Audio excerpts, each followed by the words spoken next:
नमस्कार, news 18 India देख रहे हैं आप और मैं हूं आपके साथ शिवानी पांडे। आज फिर संयुक्त किसान मोर्चा की बैठक है और उम्मीद जताई जा रही है कि आज होने वाली बैठक से कुछ बड़ा ऐलान निकलकर आए। इससे पहले कल हुई किसान मोर्चे की बैठक से ये संकेत मिले जरूर थे कि करीब 1 साल से चल रहा किसानों का ये आंदोलन खत्म हो सकता है, क्योंकि बैठक के बाद कई मुद्दों पर सहमति बनती हुई दिखाई दे रही है। कल हुई बैठक के बाद किसानों ने माना कि सरकार की तरफ से पहली बार लिखित जवाब आया है, जिसमें उनकी मांगों के लिए सकारात्मक रुख दिखा। हालांकि कुछ चीजों पर पेच अब भी फंसा हुआ है, जिसे लेकर केंद्र सरकार से रुख साफ करने का अनुरोध किया गया है। किसानों ने यह भी बताया कि सरकार ने कहा कि आंदोलन वापस लेने के बाद उन पर दर्ज केस भी वापस हो जाएंगे, जबकि किसानों की मांग है कि पहले केस वापस होने चाहिए। यही नहीं, किसानों की मांग है कि सरकार एमएसपी पर कमेटी बनाएगी, जिसमें सरकारी अधिकारी और संयुक्त किसान मोर्चे के लोग भी शामिल होंगे। प्रस्ताव ये था कि हम सारी बात मान लेंगे, आप उठ जाओ। अजीब बात नहीं, उठ जाओ, सारी बात मान लेंगे। ये 12 महीने से बैठाई रखे, एमएसपी पे भी बताई कि कमेटी बनाएंगे और लोग भी रखेंगे, संयुक्त मोर्चे की भी रखेंगे। स्पष्ट नहीं है, स्पष्ट बताओ ना कि क्या क्या आप करोगे, खोल कर बताओ। उसमें सोलह बात कर लो, जो मामले है उन्हें बैठा कर निपटा लो। और बीजेपी के कई नेताओं ने एक सुर में कहा कि कृषि कानून की वापसी के बाद किसानों को जिद छोड़कर आंदोलन खत्म कर देना चाहिए।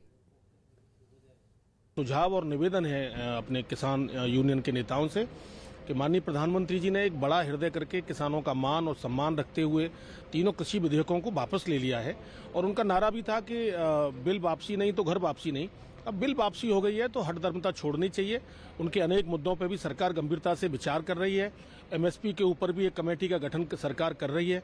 एक तरफ अगर संयुक्त किसान मोर्चा कह रहा है कि हमारे काफ़ी प्रस्ताव पर सहमत हो गई, मांग उनकी क्या थी? जब वो इस धरने पे आए थे तो उन्होंने कहा था तीनों कानून वापस हो, जो कृषि कानून है। और प्रधानमंत्री आखिर उस सदन में दोनों जगह बहस हुई, कृषि कानून पर चर्चा होने के बाद पारित हुआ। इसके बावजूद भी अगर उन तीनों कानून को प्रधानमंत्री ने बिना शर्त वापस ले लिया तो आज उनको जाना चाहिए। प्रधानमंत्री जी ने जब ये बिल वापस करने की बात कही थी तो उन्होंने स्पष्ट किया था, मैं लाया था किसानों के हित में, वापस लिए हैं देश के हित में। बेवजह समस्याओं को उलझाना और उस पर राजनीति करनी, ये कांग्रेस की पुरानी आदत है।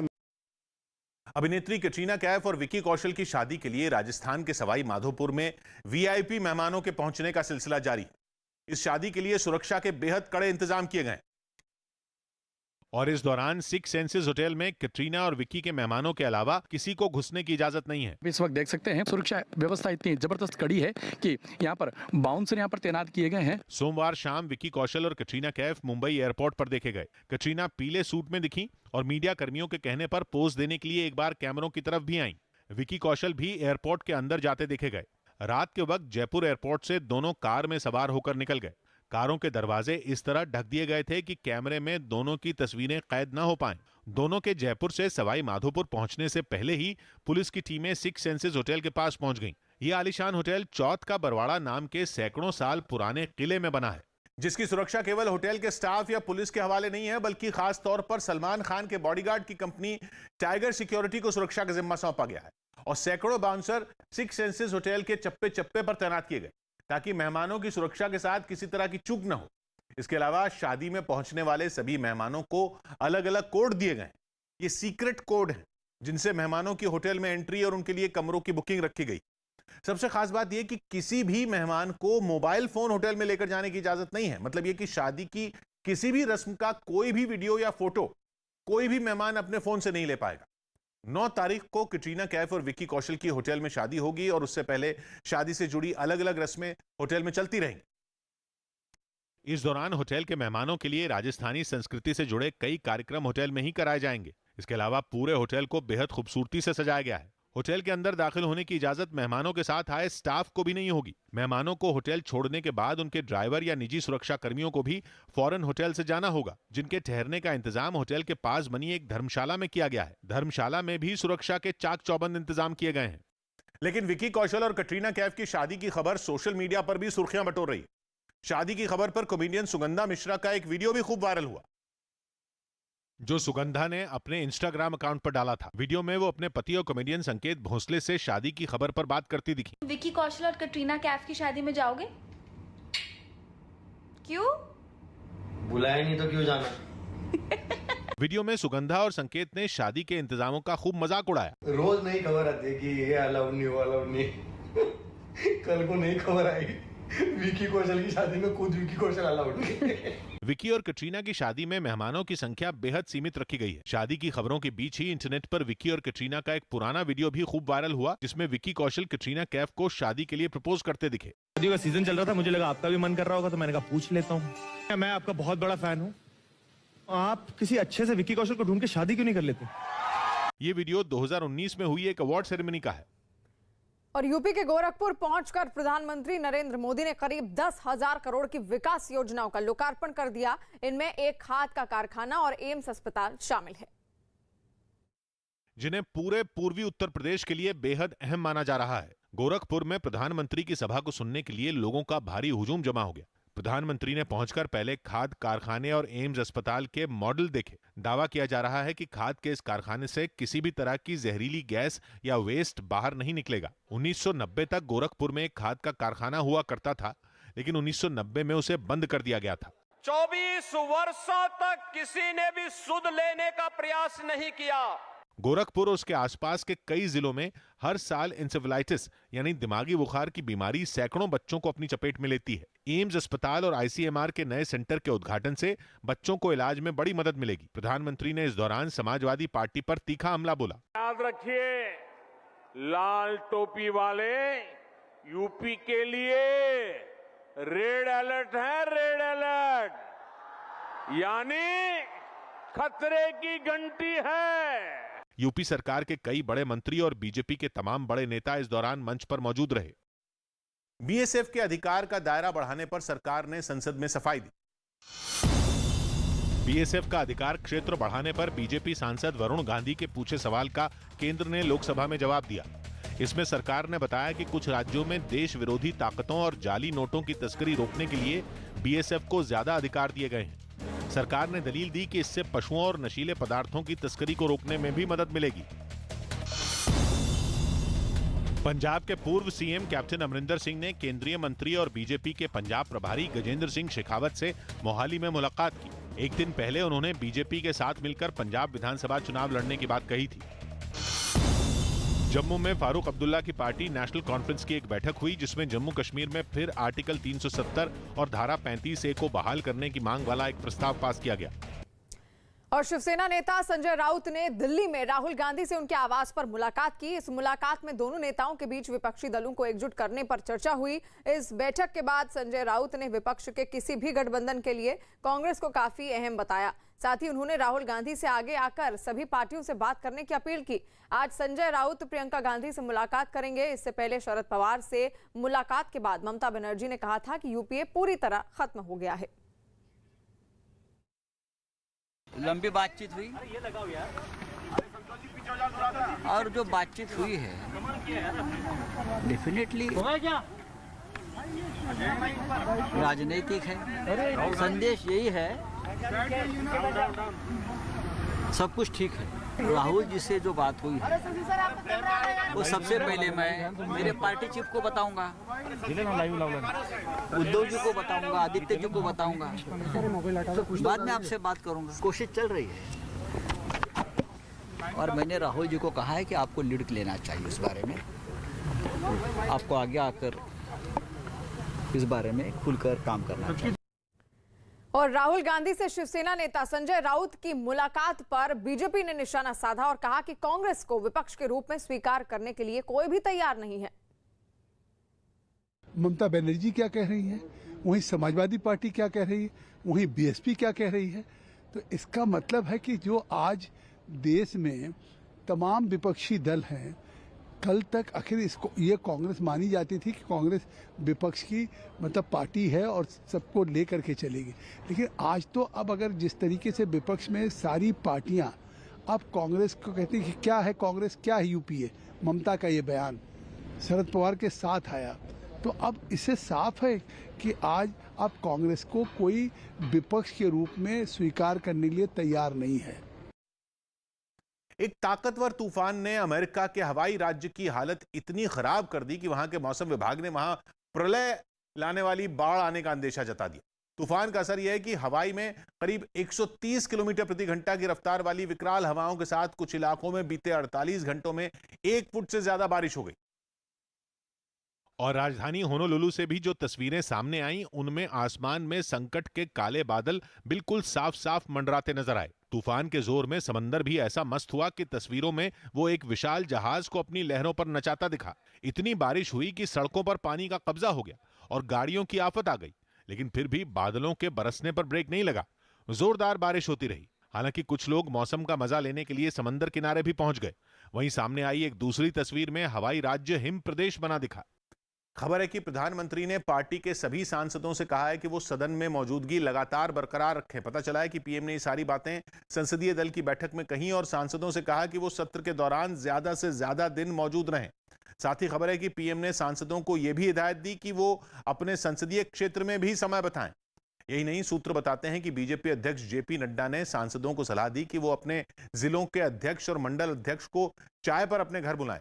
जिसके बाद प्रधानमंत्री ने कहा कि वो जैसे ही अपने संसदीय क्षेत्र वाराणसी पहुंचेंगे और वहां के जिला अध्यक्ष को वो चाय पर बुलाएंगे। माननीय प्रधानमंत्री जी ने बोला, अध्यक्ष मैंने आपका सूचना स्वीकार रहा हूं, मैं अभी वाराणसी जा रहा हूं। 14 तारीख को मैं मेरा जिला अध्यक्ष, मंडल अध्यक्ष, ये सब लोगों को बुला के मैं चाय पिलाता हूँ। और इंदौर में अपनी पहचान छिपाकर चूड़ियां बेचने वाले तस्लीम अली को जमानत मिली। मध्य प्रदेश के इंदौर में अपनी पहचान छुपाकर चूड़ियां बेचने वाले तस्लीम अली को 107 दिन बाद हाईकोर्ट ने जमानत दे दी। इंदौर के वाणगंगा इलाके में तस्लीम के साथ भीड़ ने मारपीट की थी और बाद में नाबालिग से छेड़छाड़ के आरोप में उसे जेल भेज दिया गया था। उत्तराखंड के बद्रीनाथ धाम में हुई बर्फबारी की तस्वीरें सामने आई, जिसमें बर्फबारी के बाद बद्रीनाथ धाम के चारों तरफ बर्फ की मोटी परत जमी हुई नजर आई। अमेरिकी राष्ट्रपति जो बाइडेन और रूस के राष्ट्रपति व्लादिमीर पुतिन ने वर्चुअल मीटिंग कर करीब 2 घंटे तक चर्चा की। बातचीत में रूस और यूक्रेन के बीच टकराव टालने पर फोकस रहा। मध्य प्रदेश के जबलपुर में छेड़खानी से परेशान होकर 11वीं की एक छात्रा ने आग लगाकर खुदकुशी की कोशिश की, जिसके बाद छात्रा को गंभीर हालत में अस्पताल में भर्ती करवाया गया। भोपाल में एक महिला ने अपने प्रेमी के साथ मिलकर पति की हत्या कर दी। हत्या के बाद दोनों ने थाने पहुंचकर पुलिस को इसकी जानकारी दी, जिसके बाद पुलिस ने दोनों आरोपियों को हिरासत में ले लिया। उत्तर प्रदेश के अमरोहा में चेकिंग अभियान के दौरान पुलिस की 2 बदमाशों से मुठभेड़ हो गई। मुठभेड़ में गोली लगने के बाद एक इनामी बदमाश पकड़ा गया, जबकि दूसरा बदमाश भागने में कामयाब रहा। मुठभेड़ के दौरान गोली लगने से एक सिपाही भी घायल हो गया। देश भर में कोरोना के नए वेरिएंट ओमिक्रॉन के बढ़ते मामलों ने तमाम राज्य सरकारों की चिंता भी बढ़ा दी। महाराष्ट्र की राजधानी मुंबई में चलने वाली बेस्ट की बसों को हर फेरे के बाद सैनिटाइज करने का फैसला लिया गया, जिसके लिए बस डिपो में पूरी तैयारी नजर आई। वहां एक फेरा पूरा करने के बाद आई बस को अच्छी तरह से सैनिटाइज किया गया। इसके लिए बाकायदा एक आदमी ने अपनी पीठ पर केमिकल से भरा एक टैंक लादा और पूरी बस में उसका छिड़काव करता नजर आया। जो भी बस जो है बस अड्डे पर आती है उसे पूरी तरीके से सैनिटाइज किया जाता है। इस कवायद में बस की सीट और हैंडल के साथ ही चप्पे चप्पे पर केमिकल छिड़का गया, ताकि गलती की कोई गुंजाइश न रहे। जब भी बस एक ट्रिप पूरा करके आती है तो तभी सैनिटाइज होता है। दरअसल बेस्ट बसों से मुंबई की बड़ी आबादी सफर करती है, जिसकी वजह से कोरोना फैलने का खतरा बढ़ जाता है। इसी को ध्यान में रखते हुए बस को हर ट्रिप के बाद सैनिटाइज करने का फैसला लिया गया। और पड़ोसी देश म्यांमार में आंग सान सूची को मिली सजा में के विरोध में लोग सड़कों पर उतर आए और जबरदस्त नारेबाजी की। सूची को म्यांमार की स्पेशल कोर्ट ने 4 साल की सजा सुनाई, जिसके खिलाफ लोगों का गुस्सा भड़क उठा। उन लोगों ने इसे प्रजातंत्र पर हमला बताते हुए सरकार के विरोध में प्रदर्शन किया। इस रैली में खास तौर पर युवा वर्ग के लोग शामिल हुए, जिन्होंने सड़कों पर बैनर और पोस्टर लेकर काफी देर तक नारेबाजी की। हरियाणा के करनाल से एक चौंकाने वाला मामला सामने आया। वहां शादी के मंडप में एक दूल्हा और दुल्हन के परिवार में कार को लेकर बहस छिड़ गई, जिसके बाद बारात बगैर दुल्हन को साथ लिए ही वहां से लौट गई। लेकिन उनके लौटने से पहले वहां जबरदस्त हंगामा मचा। एक कमरे में मौजूद दोनों तरफ के लोगों ने शादी टूटने के लिए एक दूसरे को जिम्मेदार ठहराया। लड़की के घर वालों ने फॉर्च्यूनर कार दहेज में मांगे जाने का दावा किया। आपके पापा कह रहे हैं गाड़ी दो, 20 लाख रुपए तो कहां से दे देंगे हम। लड़की वालों ने आरोप लगाया कि लड़के के घर वालों ने उनसे दहेज में कार की मांग की, जिसके पूरा न होने पर उन लोगों ने शादी तोड़ दी। गाड़ी की डिमांड और पैसे की डिमांड, हर चीज की उन्होंने डिमांड की। दूसरी तरफ लड़के वालों ने दावा किया कि उनकी तरफ से दहेज की कोई भी मांग नहीं की गई, बल्कि वो तो शगुन के तौर पर दी गई चीजों को भी लौटा रहे थे, जिसके बाद लड़की वालों ने ही हंगामा मचाना शुरू कर दिया। हम 10 लाख की गाड़ी देंगे, मैं खुद भाई हमने गाड़ी नहीं दी, मैं सौदेबाजी नहीं करता। बताया गया कि दूल्हा साइंटिस्ट है और केंद्र सरकार की एक एजेंसी में काम करता है, जबकि दुल्हन भी PhD होल्डर है। इसके बाद भी दहेज मांगे जाने के आरोप के बाद पुलिस ने शिकायत दर्ज कर जांच शुरू कर दी। रिलायंस इंडस्ट्रीज ने अबू धाबी की एक कंपनी के साथ बड़ी साझेदारी का ऐलान किया। कंपनी की तरफ से दी गई जानकारी के मुताबिक अबू धाबी की केमिकल कंपनी के साथ $2 अरब यानी भारतीय रुपयों में करीब 15,000 करोड़ के जॉइंट वेंचर का ऐलान किया गया। Abu Dhabi chemicals derivatives company और SC लिमिटेड के साथ ये नया जॉइंट वेंचर केमिकल उत्पादन के लिए किया जाएगा। कंपनी ने बताया कि जिन केमिकल का उत्पादन किया जाएगा उनमें एथिलीन डाइक्लोराइड, पॉलीविनाइल क्लोराइड और क्लोरएल्कली अहम होंगे, क्योंकि दोनों कंपनियां मिलकर जो नया जॉइंट वेंचर बनाएंगी वो इन केमिकल का उत्पादन भी करेगा और साथ ही एक लोकल वैल्यू चेन भी बनाएगा, जिससे दुनिया भर में इनकी मांग को पूरा किया जा सके। और मणिपुर में 500 करोड़ रुपए की ड्रग्स जब्त की गई। मणिपुर में गोदाम से 500 करोड़ रुपए की ड्रग्स जब्त की गई। मणिपुर पुलिस और 43 असम राइफल्स की एक संयुक्त टीम ने छापेमारी कर इन ड्रग्स को जब्त किया। मुख्यमंत्री एन बीरेन सिंह ने एक तस्वीर शेयर करते हुए इस ड्रग्स के खिलाफ बड़ी उपलब्धि बताया। असमिया साहित्यकार नीलमणि फूकन और कोंकणी साहित्यकार दामोदर मौजू को ज्ञानपीठ पुरस्कार दिया जाएगा। इस साल नीलमणि फूकन को जबकि दामोदर मौजू को साल 2022 के लिए ज्ञानपीठ पुरस्कार दिया जाएगा। यूपी के गोंडा में अपराधियों के खिलाफ चलाए जा रहे अभियान के तहत पुलिस ने 51 बदमाशों को गिरफ्तार कर जेल भेज दिया। यूपी के उधम सिंह नगर में एक शादी समारोह में शामिल होने पहुंचे किसान नेता राकेश टिकैत ने एक बार फिर सरकार पर हमला बोला। टिकैत ने आरोप लगाया कि सरकार बातचीत नहीं करना चाहती, बल्कि किसानों को बॉर्डर से बस घर भेजना चाहती है। यूपी के मेरठ में सपा और आरएलडी गठबंधन की रैली खत्म होने के बाद कुछ महिलाओं ने भीड़ में मौजूद कुछ लोगों पर छेड़छाड़ का आरोप लगाया। यूपी के भदोही में विधायक विजय मिश्रा के भतीजे मनीष मिश्रा को पुलिस ने गिरफ्तार कर लिया। मनीष मिश्रा पर पूर्व सांसद गोरखनाथ पांडे के भाई की हत्या और रेप पीड़ित को धमकाने का आरोप है। मध्य प्रदेश के देवास से हैरान करने वाली तस्वीरें सामने आई। वहां अलग अलग इलाकों में प्रशासन ने कब्जा कर बनाई गई दुकानों को जमींदोज कर दिया, जिसके लिए नगर निगम की एक टीम खुदाई करने वाली मशीन के साथ वहां पहुंची। अचानक हुई कार्रवाई को जब तक दुकान के मालिक समझ पाते तब तक मशीन ने अपना काम शुरू कर दिया। एक एक कर दुकान के शटर टूटने लगे, जिससे वहां हंगामा मच गया। हमसे काहे की परमिशन लेकर बनाया तुमने? दुकानों के बाद बारी आई उन मकानों की जो अवैध तरीके से बनाए गए थे। इनमें कुछ को मशीन के जरिए तोड़ा गया तो कहीं मजदूर हथौड़ा चलाते नजर आए। इसमें अगेंस्ट परमिशन की जो उन्होंने बना रखी थी दुकानें, उनके ऊपर कार्रवाई की। बताया गया कि इस कार्रवाई में उन मकानों और दुकानों को भी तोड़ दिया गया जो नक्शे से अलग बनाए गए थे।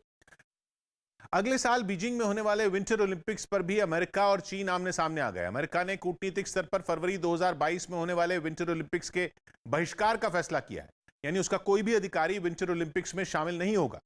हालांकि अमेरिका के एथलीट विंटर ओलंपिक्स का हिस्सा बनेंगे। पिछले महीने ही अमेरिका के राष्ट्रपति जो बाइडेन ने बयान दिया था कि वो चीन में अल्पसंख्यक मुसलमानों पर हो रहे जुल्म का विरोध जताने के लिए विंटर ओलंपिक्स के बहिष्कार के बारे में सोच रहे हैं। लेकिन अमेरिका के इस फैसले के बारे में भनक लगते ही चीन आग बबूला हो गया। उसने धमकी दी कि वो भी अमेरिका को जवाब देने से नहीं चूकेगा। चीन ने बयान जारी किया कि अमेरिका रुक जाए, नहीं तो इसका असर दोनों देशों की बातचीत और सहयोग पर पड़ेगा। और दिल्ली के प्रदूषण पर एयर क्वालिटी कमीशन ने यह आदेश दिया है कि वो सभी उद्योग और कारखाने फौरन बंद किए जाएं जो गैस पर नहीं चल रहे हैं। यह आदेश केवल दिल्ली के लिए नहीं बल्कि पूरे एनसीआर के लिए दिए गए हैं। दिल्ली में अभी भी ऐसे बहुत सारे उद्योग हैं जो कोयले पर चलते हैं या फिर प्रदूषण फैलाने वाले दूसरे ईंधन का इस्तेमाल करते हैं। लेकिन अब एयर क्वालिटी कमीशन ने आदेश दे दिया है कि वो सभी कारखाने फौरन बंद किए जाएं जो गैस पर नहीं चल रहे हैं। यह आदेश 12 दिसंबर तक लागू करने का आदेश दिया गया है। पूरे एनसीआर में उन उद्योगों के काम करने पर रोक लगाई जा सकती है जो पीएनजी का इस्तेमाल नहीं कर रहे हैं। फौरन ऐसे कारखानों का काम रोकने का आदेश एयर क्वालिटी कमीशन ने दिया है। ऐसा इसलिए किया गया है क्योंकि सारी कोशिशों के बावजूद दिल्ली का प्रदूषण काबू में नहीं आ रहा है। जो आदेश आयोग ने दिया है उसके मुताबिक 12 दिसंबर रविवार तक तो ऐसे उद्योगों को खोलने की इजाजत न दी जाए और उसके बाद उन्हें खोलने या न खोलने का फैसला प्रदूषण के उस वक्त के हालात को देखते हुए लिया जाएगा। दिल्ली में अब भी ऐसे कई उद्योग हैं जो कोयले पर चल रहे हैं या फिर किसी और प्रदूषण फैलाने वाले ईंधन का इस्तेमाल करते हैं। एयर क्वालिटी कमीशन ने कहा है कि केवल वही कारखाने चलें जिनमें पीएनजी या किसी दूसरी साफ गैस का इस्तेमाल होता है, मतलब ऐसा ईंधन इस्तेमाल होता हो जो प्रदूषण न फैलाए।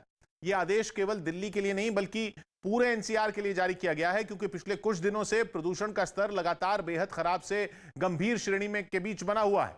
इसलिए दिल्ली में प्रदूषण से निपटने के लिए प्रशासन ने भी अपनी पूरी ताकत झोंक दी, जिसकी कुछ तस्वीरें राजधानी के हौस खास इलाके से भी सामने आई, जहां सूरज उगने से पहले ही लोक निर्माण विभाग की तरफ से पानी के टैंकर सड़कों पर उतर आए, जिनके जरिए सड़कों के कोने कोने और पेड़ पौधों पर भी पानी का छिड़काव किया गया। पानी बखेर रहे हैं, इससे काफी फर्क पड़ रहा है। राजधानी के ज्यादातर इलाकों में लोगों को गाड़ियां सुबह के वक्त भी हेडलाइट जलाकर चलानी पड़ी। जो लोग खुद को स्वस्थ रखने के लिए सुबह की सैर पर निकले, प्रदूषण से दो चार होते होते उनका मिजाज भी बदल गया। अगर हम ब्रीद ही नहीं कर पाएंगे, मॉर्निंग वॉक क्या करेंगे? ऐसे ही कुछ हालात इंडिया गेट के आसपास भी दिखाई दिए, जहां सूरज की रोशनी को जैसे स्मॉग ने ढक लिया हो। कोरोना के नए वेरिएंट ओमिक्रॉन के बढ़ते खतरे का असर मध्य प्रदेश की सीमा पर भी दिखने लगा। वहां गुजरात की तरफ से दाखिल होने वालों के लिए सख्ती बढ़ा दी गई। इसके लिए सीमा पर कोरोना जांच शुरू कर दी गई। साथ ही नियमों को न मानने वालों पर पुलिस और प्रशासन सख्त नजर आया, जिसके लिए पुलिस ने सीमा पार कर एमपी में आ रहे लोगों की गाड़ियों को रोका और उनकी थर्मल स्क्रीनिंग की गई। कोई संक्रमित आ गया गुजरात से, पूरे जिले को, पूरे बस के लोगों को संक्रमित करेगा। सीमा पर टेस्टिंग बूथ बनाया गया, जहां गुजरात से आने वाले यात्रियों की कोरोना जांच की गई। भी यात्री आउट स्टेट से जो आ रहे हैं चेक कर रहे हैं और इसमें अपन रैपिड जांच कर रहे हैं। यही नहीं, सीमा से गुजरने वाली हर गाड़ी को रोका गया, जिसमें यात्री बसें भी शामिल रहीं। इस दौरान कई यात्री मास्क लगाए नहीं दिखे तो प्रशासन के अधिकारी बस चालकों को फटकार लगाते दिखाई दिए। लोगों को मास्क पहनकर बस में बैठने के लिए हिदायत देना, आगे जाने वालों को परेशानी न हो और कोरोना का खतरा न फैले, इसके लिए पुलिस और प्रशासन के कर्मचारी मोर्चा संभालते दिखाई दिए। अनियमितता बरतने वाले वाहन मालिकों पर जुर्माना भी किया जाएगा। प्रशासन ने सीमा पर ही वैक्सीनेशन का इंतजाम भी किया और उन लोगों को वैक्सीन लगाई गई जिन्होंने दूसरा डोज नहीं लगवाया था। पड़ोसी राज्यों में ओमिक्रॉन के खतरे से मध्य प्रदेश सरकार सतर्क है, लेकिन इसी मुद्दे पर राजस्थान की सरकार में भी एक मंत्री का चौंकाने वाला बयान सामने आया। गहलोत सरकार में मंत्री प्रताप खाचरियावास ने दावा किया कि ओमिक्रॉन कोरोना के पुराने वेरिएंट का असर कम कर रहा है। पुराने जो वेरिएंट है उनको मारने के लिए आया, उनको मार रहा है, इसलिए खुद कमजोर हो रहा है। ऐसी बातें आई। अब मैं गलत हो सकता हूँ, मुझे लोगों ने जो डिस्कस हुआ कि भगवान ने इसलिए भेजा है कि ये मार रहा है दूसरे वेरिएंट जो खतरनाक थे। सड़क हादसे में सेना के एक मेजर की मौत हो गई। जोधपुर में सड़क हादसे के दौरान सेना के एक मेजर की मौत हो गई, जबकि हादसे में सेना के 2 जवान घायल हो गए, जिन्हें इलाज के लिए अस्पताल में भर्ती कराया गया। नासा ने 2021 के इकलौते पूर्ण सूर्य ग्रहण के समय अंतरिक्ष से ली गई पृथ्वी की तस्वीर शेयर की। ये तस्वीरें नासा ने 4 दिसंबर 2021 को इंटरनेशनल स्पेस स्टेशन से ली। अमेरिका में अपने बर्थडे केक की मोमबत्ती बुझाने के दौरान एक 34 साल की महिला के बालों में गलती से आग लग गई, जिसका एक वीडियो ऑनलाइन सामने आया। यूपी के श्रावस्ती में एक सिरफिरे आदमी ने 2 लोगों पर तलवार से हमला कर दिया। हमले में एक बुजुर्ग की मौत हो गई, जबकि एक को गंभीर हालत में अस्पताल में भर्ती कराया गया। छत्तीसगढ़ के सुकमा में जवानों के साथ घूमती एक हिरनी का वीडियो सामने आया। एंटी नक्सल ऑपरेशन के दौरान भी ये हिरनी जवानों के साथ रहती है। 2 साल पहले जवानों ने कुत्तों के हमले से घायल इस हिरनी को बचाया था, तभी से ये जवानों के साथ है। यूपी के आगरा में 2 बीजेपी नेताओं के बीच वर्चस्व की लड़ाई इस हद तक बढ़ गई कि दोनों के समर्थक आपस में भिड़ गए। वहां बीजेपी की ओर से एक बाइक रैली निकाली गई, लेकिन इस रैली में पार्टी के ही 2 नेताओं के समर्थक आमने सामने आ गए और एक दूसरे पर पत्थर बरसाने लगे। पूर्व मंत्री अरिदमन सिंह और बीजेपी के पूर्व ब्लॉक प्रमुख सुग्रीव सिंह के समर्थकों को एक दूसरे पर पत्थर फेंकते देखकर ऐसा लगा मानो वो एक दूसरे के खून के प्यासे हों। कहा जा रहा है कि गाड़ी का सायरन बजाने जैसी छोटी सी बात पर वो एक दूसरे से उलझ गए। पहले गाली गलौज हुआ और फिर पत्थरबाजी। दोनों तरफ के लोगों ने एक दूसरे पर जमकर पत्थर बरसाए। ये झड़प लंबे समय तक चली और पुलिस को हालात पर काबू पाने में वक्त लगा, जिसके बाद उसने घटना के वीडियो के आधार पर मामले की जांच शुरू कर दी। जो भी वीडियो फुटेज प्राप्त हो रहे हैं उसके आधार पर इसमें कार्रवाई की जाएगी। बीजेपी के इन दोनों नेताओं के बीच वर्चस्व की लड़ाई लंबे समय से चली आ रही है और इसी वजह से एक बार फिर सड़क जंग के मैदान में बदल गई। गोवा में अगले साल होने वाले विधानसभा चुनाव में दल बदल से बचने के लिए आम आदमी पार्टी ने एक खास प्लान बनाया। सूत्रों के मुताबिक आम आदमी पार्टी गोवा में अपने सभी उम्मीदवारों से एक हलफनामा लेगी। इस हलफनामे में पार्टी उम्मीदवारों से यह लिखवाया जाएगा कि चुनाव जीतने पर वो अपनी पार्टी नहीं छोड़ेंगे और अगर किसी ने भी पार्टी छोड़ी तो उनके खिलाफ कानूनी कार्रवाई की जा सकेगी। साथ ही उम्मीदवारों को इस हलफनामे की कॉपी अपने इलाके में जनता के बीच भी बांटनी होगी। गोवा में आमतौर पर चुनाव के बाद बड़े पैमाने पर दल बदल होता है। माना जा रहा है कि इसी से बचने के लिए पार्टी ये कदम उठा रही। और आम आदमी पार्टी ने दिल्ली में बीजेपी शासित पूर्वी दिल्ली नगर निगम पर आरोप लगाते हुए कहा कि दिल्ली के मंदिरों को प्रॉपर्टी टैक्स देने के लिए नगर निगम की तरफ से नोटिस भेजा गया है। आम आदमी पार्टी के नेता आतिशी ने इसे औरंगजेबी फरमान बताते हुए इसे लोगों की श्रद्धा का अपमान करार दिया। आम आदमी पार्टी ने बीजेपी से नोटिस को तुरंत वापस लेने की मांग की, जबकि पूर्वी दिल्ली के मेयर का कहना है कि इस तरह का कोई नोटिस किसी मंदिर को नहीं दिया गया है। पूर्वी दिल्ली के मेयर श्याम सुंदर ने यह दावा किया कि दिल्ली नगर निगम में किसी मंदिर, चर्च, मस्जिद या फिर गुरुद्वारे से प्रॉपर्टी टैक्स नहीं लिया जाता। आज मैं भाजपा के नेताओं से पूछना चाहती हूं कि क्या आप राम के नाम पे जो वोट मांगते हैं वो सब एक ढोंग है? क्या ये है आपकी असलियत कि हम मंदिरों को धमका रहे हैं, कि हम मंदिरों से उगाही करने की कोशिश कर रहे हैं, जहां पे लाखों लोगों की श्रद्धा जुड़ी हुई है, जहां पे इंसान अपनी आस्था से जाता है। भाजपा के नेताओं को शर्म आनी चाहिए और आम आदमी पार्टी ये मांग करती है कि जो प्रॉपर्टी टैक्स मंदिरों पे लगाया जा रहा है उसको तुरंत हटाया जाए और इन नोटिस को वापस लिया जाए। और एक बड़ी खबर आ रही है, आपको बता दें, जम्मू कश्मीर के शोपियां में मुठभेड़ इस वक्त चल रही है। सुरक्षा बल ने आतंकियों को घेर लिया है, लगातार मुठभेड़ चल रही है और 2 से 3 आतंकियों के घेरे जाने की खबर भी सामने आ रही है शोपियां से। इस वक्त की बड़ी खबर जम्मू कश्मीर के शोपियां में, जहां पर मुठभेड़ चल रही है सुरक्षा बल और आतंकियों के बीच। कहा जा रहा है कि 2 से 3 आतंकी यहां पर छिपे हुए हैं। लगातार सर्च ऑपरेशन भी चलाया जा रहा है और मुठभेड़ हो रही है। फिलहाल सुरक्षा बल ने इन तमाम आतंकियों को घेर लिया है। 2 से 3 आतंकी वहां पर छुपे हुए हैं और अक्सर इस तरीके की गतिविधियां, आतंकी गतिविधियां शोपियां या फिर आसपास के जम्मू कश्मीर के इलाके में होती हुई आई हैं। लेकिन फिलहाल आपको जम्मू कश्मीर के शोपियां से बड़ी खबर बता दें जो इस वक्त सामने आ रही है, जहां पर सुरक्षा बल और आतंकियों के बीच में इस वक्त लगातार मुठभेड़ चल रही है। 2 से 3 आतंकी वहां पर छिपे हुए हैं और रिफत इस वक्त हमारे साथ जुड़ गए हैं। रिफत, और क्या जानकारी मिल रही है शोपियां से? जी, ये चाकी चौरगन एरिया है, पुलवामा डिस्ट्रिक्ट, ये शोपियां डिस्ट्रिक्ट में पड़ता है। ये साउथ कश्मीर का एरिया है। वहाँ पे सुरक्षा बलों को पता चला था कि मिलिटेंट छुपे हुए, फौरन कॉर्डन सर्च ऑपरेशन रात के दौरान ही किया गया। अभी थोड़ी देर पहले वहाँ पे फायरिंग का सिलसिला शुरू हुआ और अभी इस वक्त एनकाउंटर जारी है। बताया जा रहा है कि 2 से 3 मिलिटेंट वहाँ पे छुपे हो सकते हैं, जिनके साथ सुरक्षा बलों की मुठभेड़ जारी है। जी, तो सुरक्षा बलों की लगातार मुठभेड़ जारी है और एक कोशिश है सुरक्षा बलों की कि किसी भी तरह मंसूबों को नाकामयाब किया जा सके। 2 से 3 आतंकी वहां पर छुपे हुए हैं। अफ्रीकी देश द गैम्बिया में 3 दिन पहले हुए राष्ट्रपति चुनाव के नतीजे वहां हारने वाले नेता के समर्थकों को इतने नागवार गुजरे कि उन्होंने कोहराम मचा दिया। द गैम्बिया में लगभग 53% वोट लेकर राष्ट्रपति अडामा बरो लगातार दूसरी बार चुनाव जीत गए, लेकिन विपक्ष नतीजे मानने को तैयार ही नहीं। विपक्ष का आरोप है कि चुनाव में धांधली की गई, जिसके बाद राष्ट्रपति से चुनाव हारने वाले विपक्ष के नेता के सैकड़ों समर्थकों ने दिन चढ़ते ही उनके घर के बाहर जमघट लगा दिया। उन्होंने राष्ट्रपति की जीत को धता बता दिया। सूरज ढलने के बाद भी जब प्रदर्शनकारियों ने अपने कदम पीछे नहीं खींचे तो पुलिस एक्शन में आ गई। उसका हथियारबंद भरा पूरा दस्ता सड़क पर उतर आया और फिर हर तरफ आंसू गैस की गोलियों का गुबार छा गया। आंसू गैस की गोलियां चली तो विपक्ष के समर्थक दुम दबाकर भागते नजर आए। इस चक्कर में वो एक दूसरे के ऊपर गिर तक गए। खासतौर पर महिलाएं भगदड़ की चपेट में आ गईं। कुछ लोग तो आंसू गैस को बर्दाश्त ही नहीं कर पाए और जमीन पर निढाल पड़े दिखे। कुछ बच्चे भी तकलीफ में नजर आए। और घाटी में बर्फबारी के साथ ही सेना ने सर्दियों में एलओसी पर किसी भी चुनौती से निपटने की तैयारी अब शुरू कर दी है। सेना, नौसेना, वायुसेना के जवानों ने पहली बार एक साथ हेलीकॉप्टर से ऑपरेशन का अभ्यास किया। इस अभ्यास में सेना और वायुसेना के हेलीकॉप्टर के अलावा अपाचे हेलीकॉप्टर भी शामिल हुए। अभ्यास के दौरान हेलीकॉप्टर से जवानों को 9000 फुट की ऊंचाई से बर्फीले मैदान में उतारा गया। जिस इलाके में ये अभ्यास किया गया वहां आमतौर पर 20 फुट से अधिक बर्फ होती है और पारा -25 डिग्री के नीचे रहता है। सेना ने बताया कि जवानों को सभी तरह के हालात में लड़ने के लिए तैयार करना इस ट्रेनिंग का मकसद था। तस्वीरें आप देख रहे हैं जम्मू कश्मीर के श्रीनगर में किस तरीके से अपनी ताकत दिखाते हुए वायुसेना, थल सेना के जवान, जहां पर तीनों सेनाओं ने एक साथ आज पहली बार अभ्यास किया। और यहां पर पारा जो रहता है वो अक्सर -25 डिग्री के आसपास रहता है, लेकिन उसके बावजूद भी किस तरीके से ये अभ्यास वहां पर किया गया। श्रीनगर जम्मू कश्मीर में 9000 फीट की ऊंचाई से ये अभ्यास जवानों का आप तस्वीरें देख सकते हैं।